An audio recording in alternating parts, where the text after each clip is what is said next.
Welcome back once more, Tina here. And in this video today, I'm going to show you how you can transfer the ownership of a community group. So let's say maybe your business is to build communities for other people. You're now ready to hand over that community, that audience that you have built for another business owner. You're ready to transfer the ownership so that they can now be the admin and can run their community group. Let me show you how you can do this. So first you want to click on memberships on the left, communities at the top, click on groups, and then you can see all your community groups.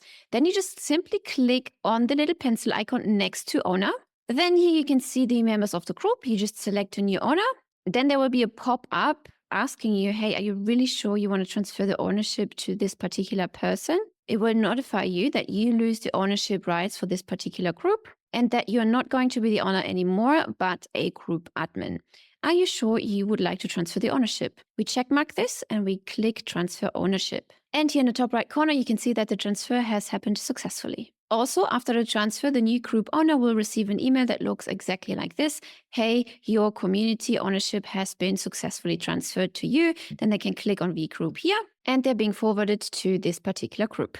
I hope you like this new feature, which will help you to make your business a lot more valuable, because in the end, a business becomes more valuable if it's actually sellable and scalable. So by being able to transfer the ownership of a community group, of an audience directly to someone else is incredibly valuable. I hope you like this new feature and I will see you in the next video.